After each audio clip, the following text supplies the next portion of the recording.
The alien girl, Taylor, was laughing so hard she nearly dropped her glass.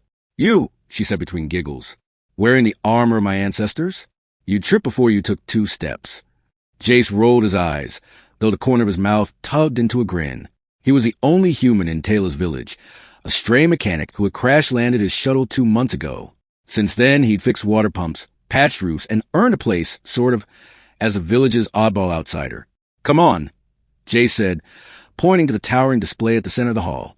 "You keep bragging about how only your people could bear that armor. I say, let me try.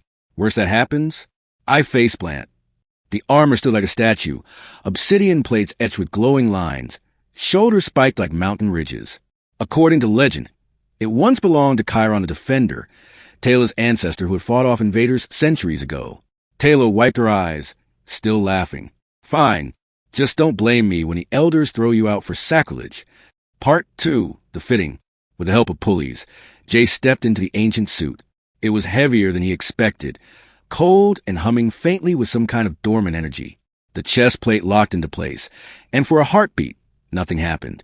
"See," Taylor said, smirking, "you look ridiculous. A human child playing warlord."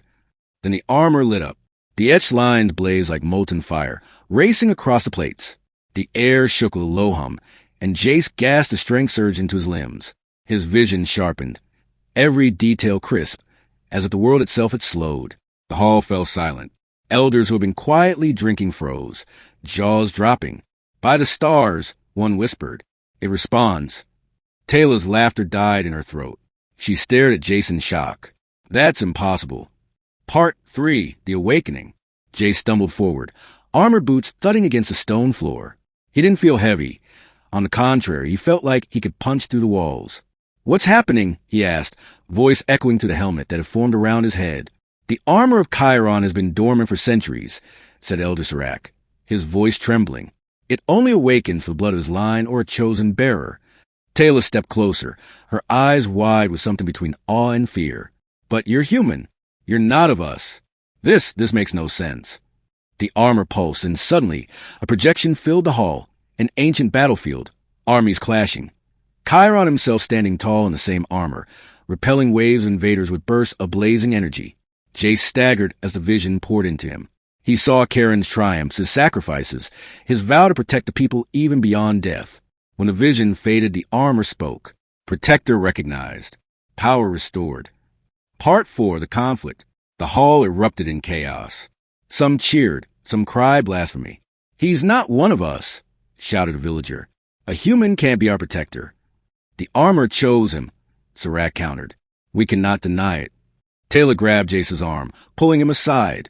The armor was still glowing faintly, and he moved with startling ease. "You weren't supposed to be able to do this," she whispered urgently. "If the wrong people hear about this, you'll be hunted." "Hunted? For wearing a fancy suit." Jace muttered, though his pulse raced. Before she could answer, a horn blared outside the village. Shouts echoed. "Raiders." Part 5, the test. Dark shapes swarmed over the ridge. Mercenaries, armed with plasma rifles and power gauntlets. They had raided before, but the village usually bought them off. This time, they fired without warning. Huts exploded, villagers screamed. Jay stepped forward instinctively. The armor reacted, unfolding a shield of blazing light across his arm. Plasma bolts slammed into it and fizzled harmlessly. "Holy!" Jay stared. "It works."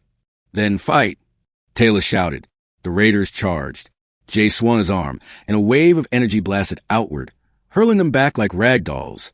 Strength surged through him, intoxicating and terrifying.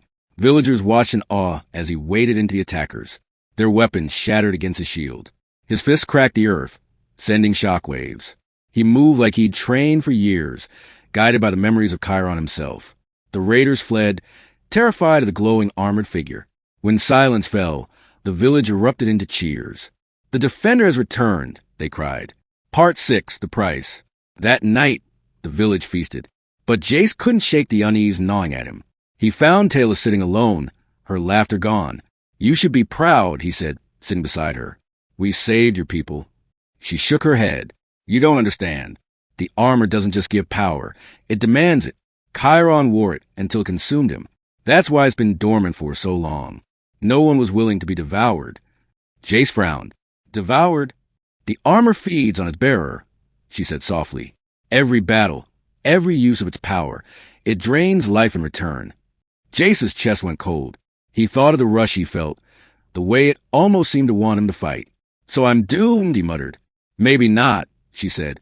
Maybe because you're human, it will be different. But, Jace, if you keep using it, you'll be bound to its will. Part 7, The Betrayal. Her warning came too late.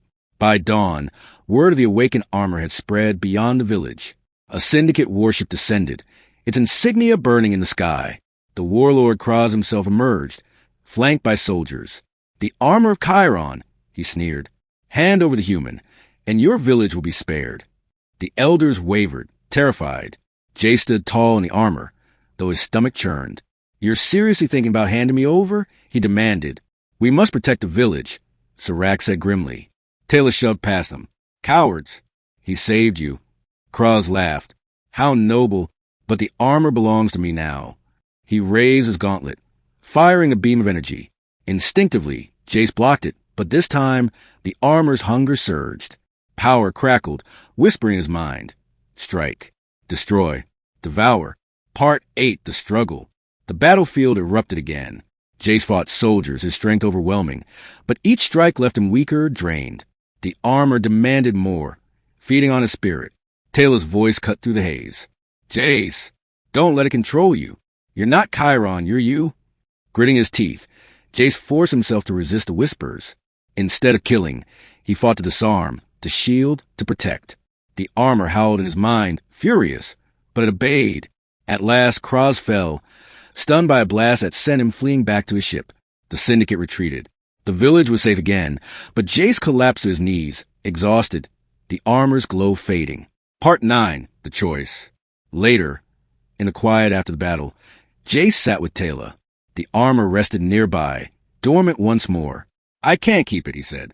It'll eat me alive. Taylor studied him. Maybe, but it chose you for a reason. Not because you're the strongest, but because you resisted its hunger. My people, we always gave in. Maybe it needed someone stubborn enough to say no. Jace chuckled weakly. Stubborn's about all I've got. She smiled faintly. Then maybe that's enough. Epilogue. The villagers hailed Jace as the new defender, though he knew better than to wear the armor lightly. He kept it locked away, a tool of last resort. Taylor never let him forget the joke that started it all. You looked ridiculous that first time, she teased one night. Yeah, Jace grinned. And now I look ridiculous and terrifying. Not bad for human. But deep inside, he knew the truth. The armor hadn't just awakened powers.